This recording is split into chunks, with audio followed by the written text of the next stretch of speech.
कथा भक्ति भजन हरे कृष्णा हरे राम। किशोरी जी नंदगांव आई हैं और नंदगांव में श्री यशोदा मैया लाली को श्रृंगार कर रही हैं। श्रृंगार करके लाली को सुंदर सजाए करके और किशोरी जी के गोद में चावल बतासे और कुछ कुछ सामग्रियां, जिस प्रकार से गोद भराई होती है ऐसी सामग्रियां धर दी यशोदा मैया ने। और मैया प्रार्थना करने लगी, आकाश में सूर्य को देख करके दंडवत करने लगी और सूर्य नारायण से बोली कि हे सूर्य नारायण, मेरे लाला के काजे सुयोग कन्या तो जही है, ऐसी कृपा कर दी हो कि यही ते हमारे लाला को ब्याह है जाए, सब संपन्न है जाए। अरे देवी देवताओं, मैंने तुम्हारी काजे अगर समय से सब नियम किए हों, सब पुण्य किए हों, सब व्रत किए हों, अनुष्ठान किए हों, तो आप सब देवी देवता मेरे सेवा से प्रसन्न है करके मेरे लाला के काजे किशोरी जी जैसी किशोरी ही वधू रूप में लेके आई हूं। ऐसी प्रार्थना श्री यशोदा मैया कर रही हैं। किशोरी जी ठाकुर जी से पूछ रही हैं, मैया कहा कर रही हैं? ठाकुर जी बोले कछु ना कर रही, रोज को नियम है मैया को। हमारे ब्रज लीला में तो कहें कि ठाकुर जी बोले हनुमान चालीसा को पाठ कर रही हैं, लेकिन मन में भाव आयो कि भाई तब तो हनुमान चालीसा की रचना ही ना भई होगी। गोस्वामी तुलसीदास जी महाराज तो कलयुग में प्रकट भये, लेकिन हमारे लाला तो नित्य हैं, आज भी लीला कर रहे हैं। किशोरी जी बोली, मैया अब मुंह को आज्ञा दो मैं जाऊं। और श्री किशोरी जी वापस बरसाने की ओर जा रही है। यहां बरसाने में कीर्ति मैया बड़ी व्याकुल, इतनो समय है गयो, संध्या है गई, अभी तक लाली आई नहीं। ललिता आ गई, विशाखा आ गई, सबरी सखी आ गई, सबन से पूछी एरी किशोरी कहाँ है? सब बोली गई तो हमारे संग गई, हमने ने कही कि ने जमुना जी पे विराजो, हम अभी आ रही हैं, पतो ना इतने में कहाँ चली गई, हम सब जगह ढूंढ आई, अभी तक हमें ना ही मिली। कीर्ति मैया तो बड़ी परेशान है गई, मेरी लाली कहाँ चली गई, मेरी किशोरी कहाँ चली गई। जैसे ही आप वृषभानु भवंति निकर के बाहर ढूंढवे के काजे जान लगी, इतने में ही सामने से छोटी सी नन्ही सी कुमारी श्री किशोरी जी नई सी झंगुली पहन करके, नई सी चुनरी पहन करके, नयो नयो सो श्रृंगार करके, नई नई चूड़ी पहन के और ऐसे झोली में खूब सारो सामान लेकर के सामने तो धीमे धीमे चली आ रही हैं। कीर्ति मैया बोली, अरे देखियो ललिता, ये किशोरी आ रही है का?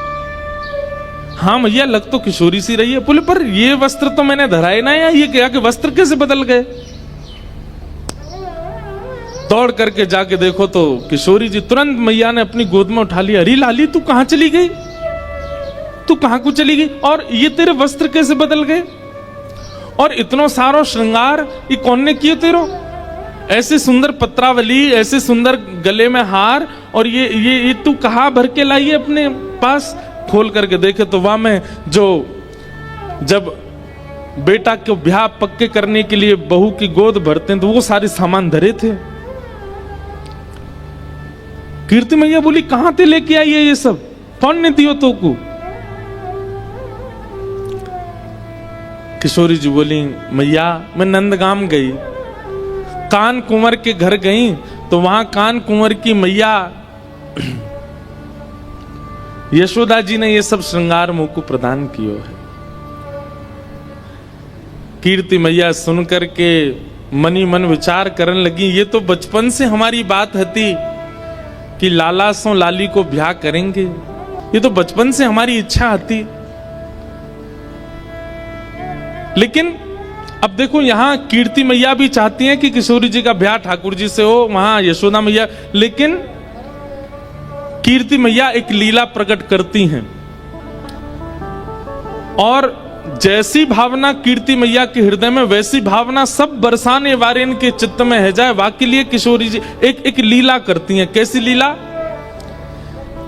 कि कीर्ति मैया इस संबंध के लिए थोड़ा थोड़ा इनकार कर देती हैं। कीर्ति मैया के अरे बचपन में तो हमारो बड़ो मनो कि भाई इनके लाला होएगो तो वहां से अपनी लाली को ब्याह करेंगे, पर अभी जैसे जैसे हमको सुनवे में आ रही है उनको छोरा तो कारो है, और कारी के संग संग वो तो टेढ़ो मेढ़ो है, वाके पाम भी टेढ़े, वाकी कमर भी टेढ़ी, वाको मुख भी टेढ़ो। एक सखी बोली कारो ना है मैया, नीलो है, नीलो। नीलो समझे? जैसे अभी बाहर का आकाश हुआ है, ये ठाकुर जी का एक्चुअल रंग है, और घना हो जाए वो ठाकुर जी का असली रंग है। हमारे ठाकुर जी कोरे काले नहीं है, कोरे नीले नहीं है। जब घनघोर घटा छाती है उस समय के आकाश का जो वर्ण है वो ठाकुर जी से बिल्कुल मैच होता है। एक सखी बोली कारो ना है मैया, नीलो है, नीलो। अरे जब तक वहां को नामकरण नहीं भयो, सबरे नंद महर में सबरे बातें नीलमणि नीलमणि कह करके पुकारते। एक सखी बोली मैया बात तो तू सही कह रही है, कल को हमारी लाली ते ब्याह कर लेगो, रात में अंधेरो हैगो और किशोरी कहीं ढूंढने लगी कहां चले गए श्याम सुंदर, पतो चली बगल में ही बैठे हैं लेकिन अंधेरे के कारण दिख ना रहे। अरे कम से कम ऐसा तो होना चाहिए जो न प्रकाशमान रहे।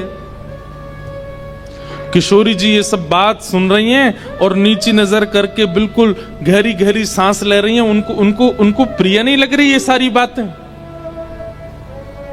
मनी मन मानो विचार कर रही हैं कि अरे सुनी भाई बातन पे काहे को भरोसा कर रही हो मैया, एक बार देखो तो सही कान कुंवर है कैसे। अच्छा इस समय किशोरी जी की और ठाकुर जी की आयु कितनी है पता है? 5-5 वर्ष के हैं दोनों। 1 वर्ष बड़े होंगे ठाकुर जी, 6 वर्ष के होंगे, बस इतने छोटे छोटे से हैं। किशोरी जी मन में विचार कर रही हैं कि सुनी भाई बातन पे काहे को जाओ, एक बार देखो तो। तभी कीर्ति मैया एक वयोवृद्ध हैं बरसाने में, उनको नाम है पूर्णमासी, उनको बुलाती हैं इधर आओ। पूर्णमासी आवे तो कीर्ति मैया के बड़ी चिंता की बात है, आप ही कछु हल निकालो या को। बोले कहा हल निकालना बताओ। बोले देखो किशोरी को देखो एक बार, ऐसो श्रृंगार करके बैठी है, ऐसे सुंदर सुंदर वस्त्र और पामन में देखो महावर लगा के बैठी, हाथन में महावर लगी है, गले में सुंदर हार पहने और याकू बतासे आदि सब दे करके यशोदा मैया ने पक्की सी कर दी है, गोद भराई कर दी लाली की। पूर्णमासी बोली अरे वाह ये तो शुभ संकेत है, या में चिंता की कहा बात है। ये तो पूरा वृंदावन जाने, पूरा ब्रजमंडल जाने की भैया वृषभानु लाली, वृषभानु की लाली तो नंद के लाला को ही जावेगी, या में चिंता की कहा बात है।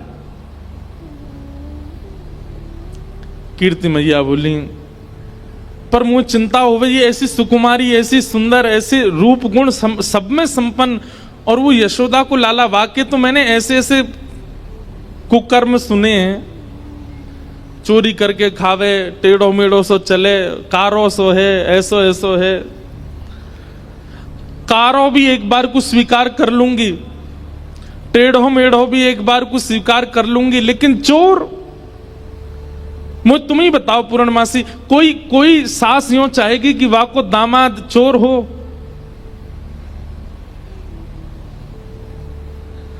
पूर्णमासी बोली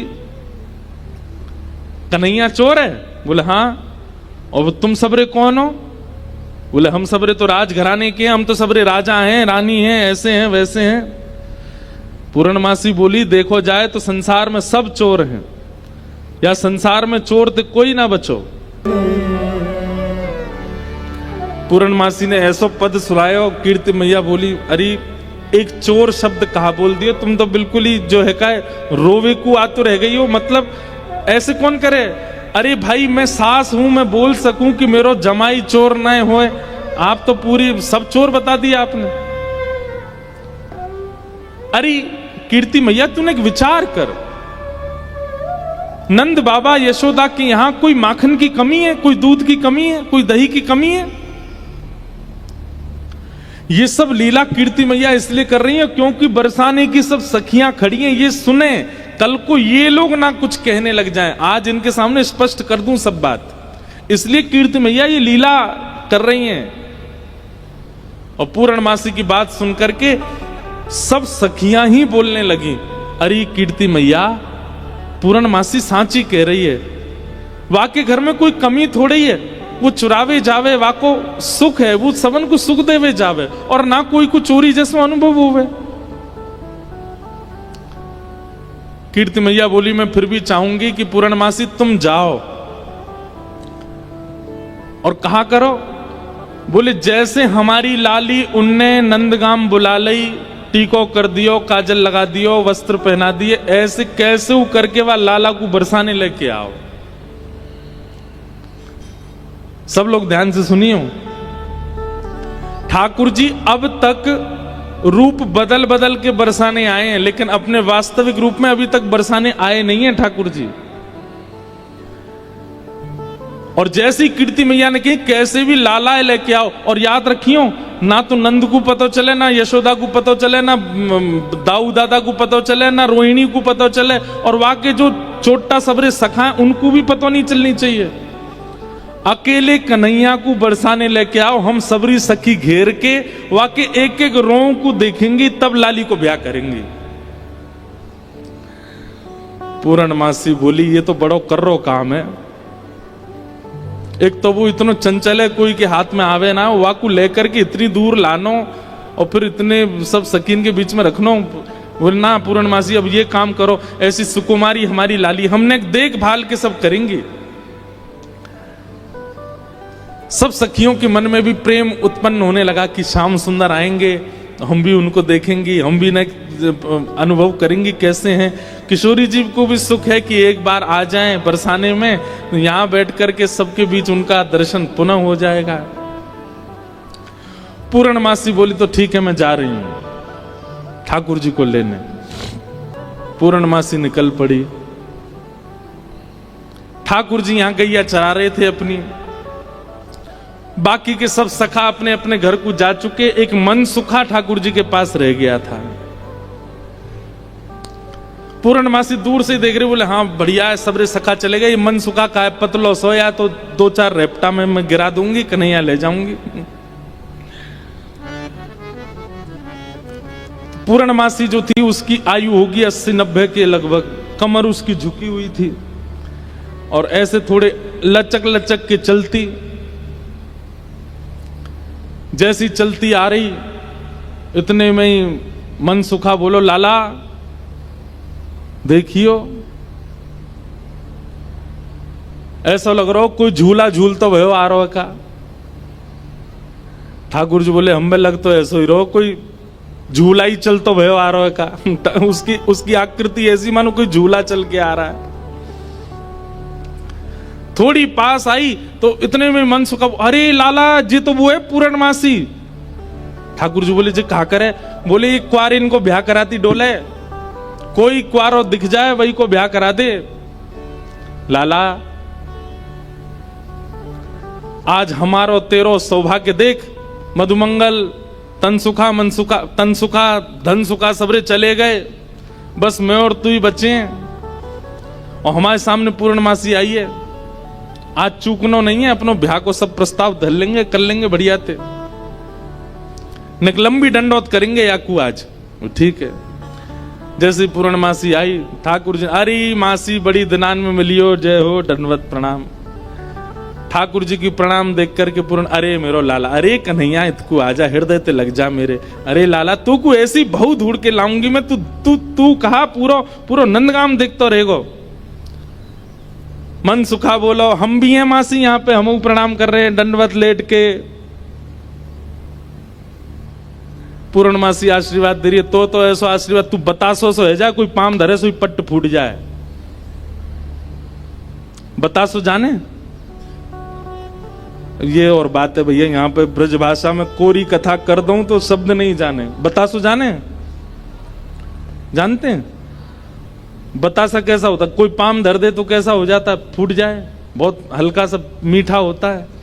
तो पूर्णमासी कह रही है, तो ऐसा आशीर्वाद दूं कि तू बतासो सो है जाए, कोई पाम धरे पट्ट फूट जाए। हमें ऐसा आशीर्वाद काय को दे रही है? बोले तू अपनो काम कर, मैं जा काम को आई हूं वो मुंह करन दे। लाला तेरे काज एक बहुत सुंदर छोरी देखी है मैंने, और तो ले जावे आई हूं, मां चल मेरे संग। ठाकुर जी बोले कौन सी छोरी है? बोले अपने बरसाने में। बोले बरसाने में भानु बाबा की छोरी राधा रानी? पूर्णमासी बोले हम जाने तो तू सब है, बस बात बनावे। लाला मां सबरी चर्चा कर रही है तो देखनो चामे एक बार। तो वो सबरी तो यूं कह रही तुम कैसे उछल बल के ले आओ, लेकिन लाला तो मैं बता दूं स्पष्ट बात, तू मेरे संग राजी राजी चलो चल, मां पे सबरी सखीन को तो दिखा लाऊंगी, तेरो ब्याह हो जाएगा, बढ़िया प्रेम ते रहियो। फिर मन सुखा बोलो ऐसे नहीं जाएगा लाला हमारो, पहले मेरे काजी भी छोरी बताओ, जब मेरो ब्याह भी पक्को बताए दोगी तब लाला जावेगा और मैं संग जाऊंगा। पूर्णमासी बोले तो बिल्कुल ना लेके जाऊंगी। मनसुखा बोलो मैं तो जाऊंगा, लाला अकेले छोड़, यशोदा मैया ने जिम्मेवारी दे रखी है हमें, लाला एक क्षण के काज भी अकेले नहीं रहेगा, हम तो संग जाएंगे आके।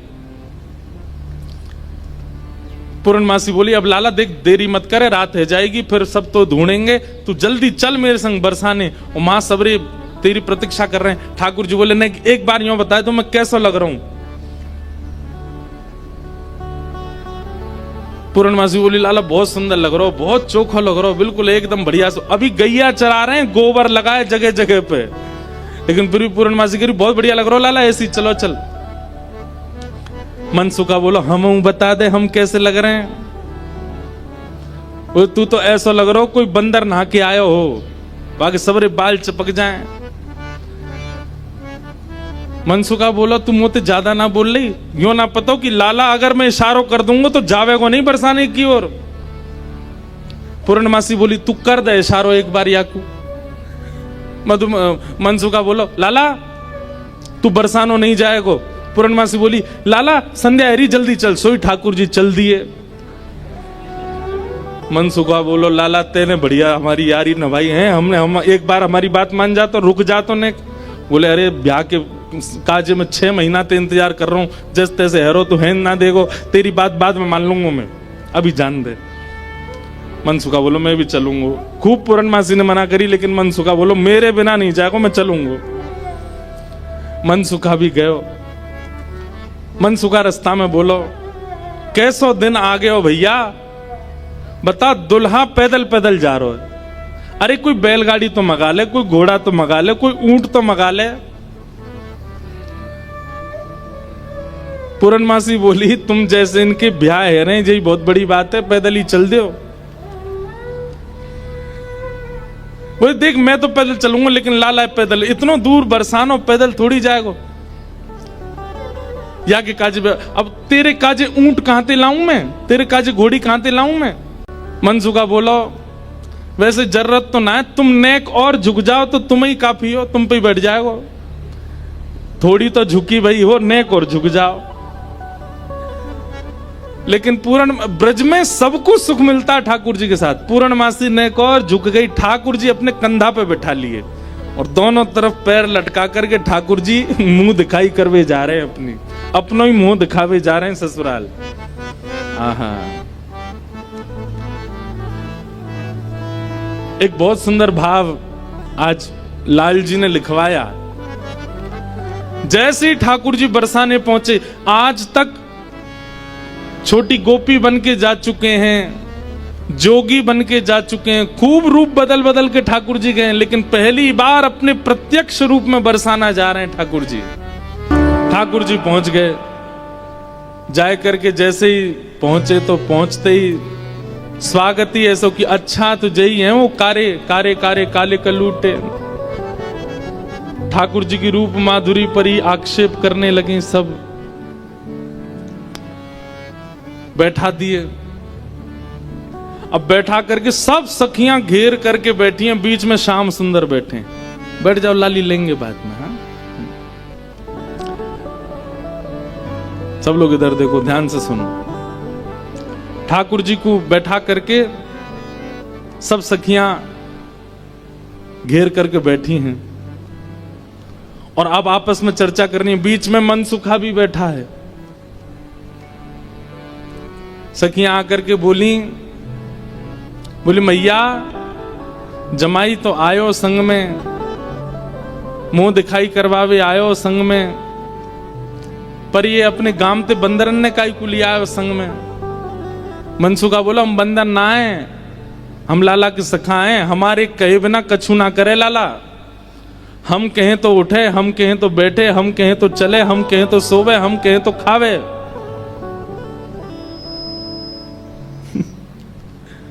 धीरे से देख रहे हैं ठाकुर जी, अब की मान जाइयो अगर कछु कहें तो, पिछली बार तो चल दियो।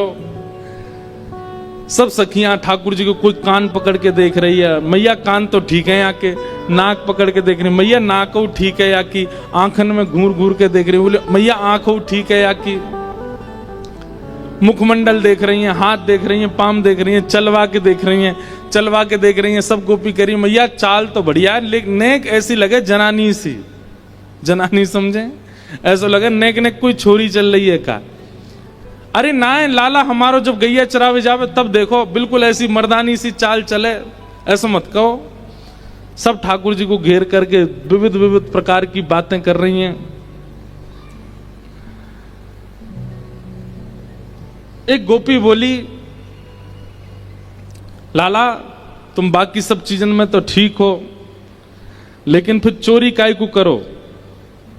ठाकुर जी बोले हम चोरी ना करें, ये सबरे ब्रजवासी मक्खन निकालें, दूध घी दही सब इकट्ठो करें और कंस को जाकर के दया में, तो कंस के यहां जावे से रोकें, वहां हमारे चोरी करें। और मक्खन की चोरी, दूध की चोरी, दही की कोई चोरी है? चोरी तो आभूषण की होयो करे। तभी एक गोपी बोली हमने तो ये भी सुनी है कि तुमने किशोरी जी की मुंदरी चुरा ली एक बार।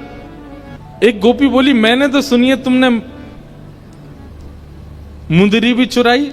ठाकुर जी बोले हमारे ब्रज में कहमे चोर चोर खायो दधी माखन मलाई दूध, दोष ना हमारो फल पायो तुम जाप को। अरे ये तुम्हारे घर ते जो मलाई दूध आदि सब खाए ना, ये गोपीन के घर ते चोरी नहीं भैया, उनके जप तप को फल मिला उन्हें कि मैं उनके यहां चोरी करवे आया हूं। चोर चोर खायो दधी माखन मलाई दूध, दोष ना हमारो फल पायो तुम जाप को। मैं तो यहां आयो ब्रज में जन्म है, मैं तो यहां ब्रज में जन्म हूं। भक्तन को सुख दऊं मेटू संताप को, मुंदरी जो चुराई तेरी खसम की कमाई ना। मुंदरी जो हमने चुराई वो तेरे पति की नहीं, तो तू मत बोले हम ते कि कौन की चुराई कौन की नहीं चुराई।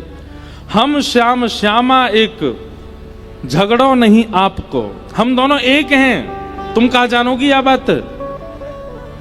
रहो तो गवारी ढोरी रोकत है हमारी, जब प्यारी ही हमारी तो महल का तेरे बाप को। अरे तू हमसे का पूछ रही है? ये श्यामाजू तो नित्य हमारी हैं, ये सदीनते हमारी हैं, इनके संबंध में इतनी जांच पड़ताल और पूछ तूछ तुम कर रही हो। अरे ये तो सदाते हमारी हैं, या मैं पूछने की क्या बात है। सब सखी बोली हे कीर्ति मैया, जमाई तुम्हारो सर्वगुण संपन्न है, बोलवे में हूं आगे, उछलवे में हूं आगे, चोरी में हूं आगे, सब चीजों में निपुण है। इतनी देर से बात बना रहे, कभी मनसुखा कछु के, कभी गोपी सब कछु के हैं। सब गोपियां बोली भैया देखो ये मेल बन नहीं रहे हो ब्याह को। बोले क्यों ना बननो? बोले बात यहीं आके अटक रही है कि लाला तुम्हारो कारो है, हमारी किशोरी जी गोरी हैं। सब गोपियों में और मनसुखा में आपस में चर्चा होने लगी। राधा प्यारी कमल कली से, अरे भैया मनसुखा तू अपने लाला यहाँ ते ले जा। बोले काय को? बोले हमारी किशोरी जी तो कमल जैसी हैं, उनके सामने जे भौरा कितनो बुरा लगेगो, बगल में बैठो कैसो लगेगो, या हमारे तुम तो यहाँ ते ले जाओ। फीकी पड़ेगी यहाँ मुस्कन हरी की, ये कितने मुस्कुरा के सुंदर लग रहे हो, पर किशोरी जी के आती इनकी सबरी मुस्कुराहट फीकी पड़ेगी।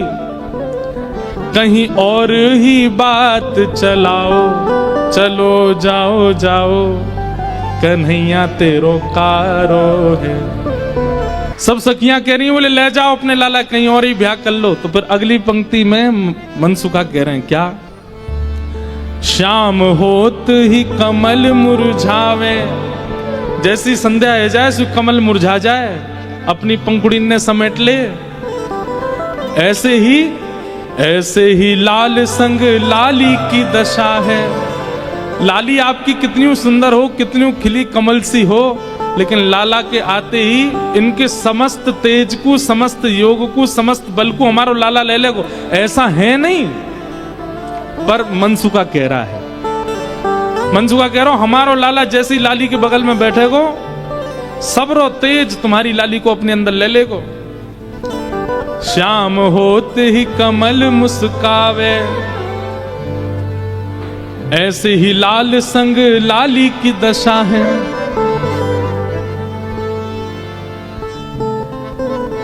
ठीक है, हम अपने लाला ले जा रहे हैं, और जैसे ही ठाकुर जी को हाथ पकड़ करके मनसुखा ले जाने लगो, दो चार सकीन के मुख मुरझाए गए। ऐसे मन में ना पछताओ सुंदर वर पाओ, मानो जाते जाते कह रहे हैं मन में पछताऊं मैं, अभी भी समय बोल दो तो हम रुक जाएं, लाला तो ब्याह करा देंगे श्री जी को। ऐसे मन में ना पछताओ सुंदर वर पाओ,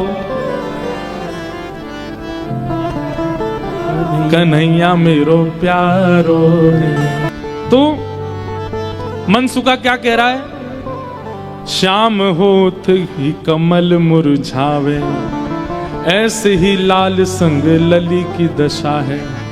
अरे तुम्हारी लाली कितनी प्रकाशमान क्यों ना हो, हमारो लाला जैसे ही आकर के बगल में बैठेगो, सबरे तेज को अपने अंदर ले लेगो। ऐसे मन में ना पछताओ सुंदर वर पाओ, मन में पछताओ मत। हमें पता है मनी मन तो आप सब लोग ये सोच रहे हैं कि आपकी किशोरी जी से भी ज्यादा सुंदर आपको वर मिल रहा है। सुंदर वर पाओ, कर लो ब्याह, कोई चिंता वाली बात नहीं है। जैसे ही हाथ पकड़ करके ठाकुर जी को मनसुखा ले जाने लगो, बरसाने थे, इतने में ही सखी गई और भीतर से किशोरी जी को लेकर के आई। आहा, मनसुखा कह रहा हूं मेरो लाला मेरी बात माने, अब मैं कह रहा हूं चल लाला देख मेरे संग नंदगाम जा रहा है। इतने में सखी सब किशोरी जी को लेकर के आई। ठाकुर जी जा तो रहे थे मनसुखा के संग, लेकिन जैसी किशोरी जी आती दिखी ठाकुर जी तो वहीं स्तब्ध रह गए। मनसुखा खींच तो ही जा रहा हो, ठाकुर जी हिल नहीं रहे, वहां से सामने देख रहे, लाला कहा वे कौन को देख रहा है। ठाकुर जी तो दूर से ही बलैया लेने लगे, तरण तोड़न लगे किशोरी जी को देख करके। आहा, किशोरी जी को देख करके ठाकुर जी तो मुस्कुराने लगे और वहीं स्तब्ध है गए। किशोरी जी आई, किशोरी जी देख के ठाकुर जी रुक गए। सब सखियां बोली हाँ मनसुखा ले जा लाला नंदगाम ले जा, चल रे लाला चल मेरे संग। ठाकुर जी बोले तू चलो जा, मैं तो ना जा रहा हूं, मैं तो यहीं रहूंगा, श्री जी के सन्मुख ही विराजूंगा मैं तो। मनसुखा बोलो लाला आज तेने मेरी 2 बार नाक कटवाई है, एक तो तेने पूर्णमासी के सामने कटवाई, दूसरी अब सकीन के सामने कटवाई दे। बोले तेरी तो नाक कटेगी, मैं संग चलोगो मेरो तो संबंधी कट जाएगो, तेरो ब्याह ना है, तू तो चाहे कि मेरो नहीं हो, मैं तो करके आऊंगा ब्याह, तू चलो जा। और वहीं किशोरी जी जैसे ही आई हैं, आहा सबके नेत्र पता नहीं क्यों सजल हो गए।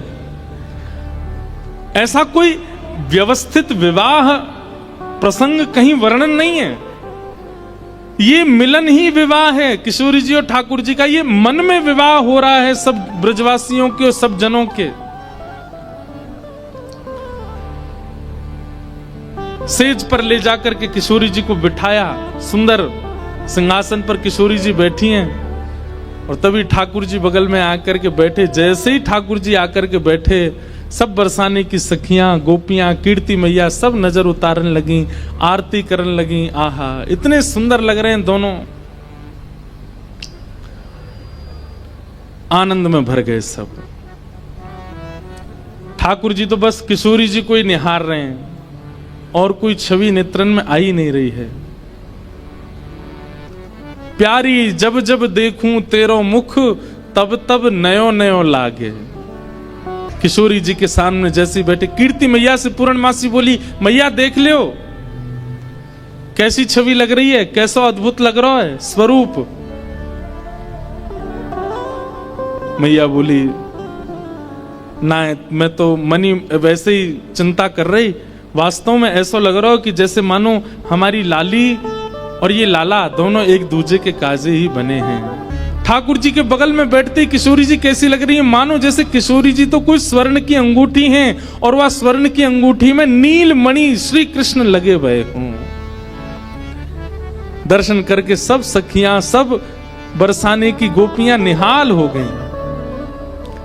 सब कहने लगी, मैया अब तो तुम मुहूर्त मत करवाओ, अब तो तुम कोई की प्रतीक्षा मत करो, ब्याह कर ही दो, आज लाला सही हाथ पड़ गयो आगे। कीर्ति मैया मनी मन विचार कर रही, बोले विवाह तो मन में तो है ही चुको है, मन में तो सबके भामर पड़ गई हैं ठाकुर जी की और किशोरी जी की।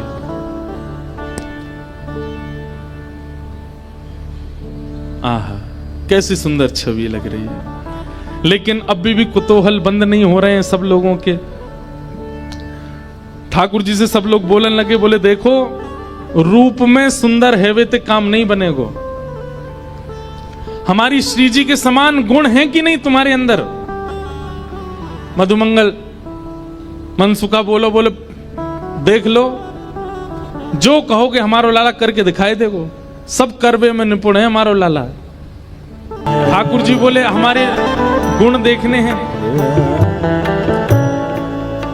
मनसुखा कहने लगा, लाला वंशी बजाए के दिखा दे इन लोगन को। ठाकुर जी ने जैसे ही वेणुनाद अपने अधर पर धारण करी, वंशी अपनी कोमल उंगलियों से उसके चित्रों को आच्छादित करते हुए जैसे ही प्राण पिरोए वंशी में, आधे से ज्यादा जितनी सखियां वहां खड़ी थी सबको मूर्छा जैसी आने लग गई। जिन जिन पर किशोरी जी की दृष्टि पड़ रही थी केवल वो बची, बाकी सब तो जैसे मूर्छित होने लगी। और इतना ही नहीं हुआ, आकाश मार्ग में गंधर्व प्रकट हो गए, सरस्वती प्रकट हो गई, आदि कवि ब्रह्मा प्रकट हो गए, इंद्र प्रकट हो गए, और बरसाने में सब प्रकट होकर के ठाकुर जी की मधुर वंशी को सुनकर के झूमने लगे। सरस्वती जी तो कलम हाथ में लेकर के स्वर लिखने लगी। ठाकुर जी क्या बजा रहे हैं, ये कोई नवीन राग प्रस्तुत किया जा रहा है, आज कोई नवीन भाव प्रकट किया जा रहा है। गंधर्व जन आनंदित हो गए ठाकुर जी की उस वेणु को सुनकर के। मनसुखा बोलो देखो हमारे लाला की वंशी की धुन देखो, आकाश में देवी देवता प्रकट है गए, बादल गरज रहे हैं, वर्षा हो रही है।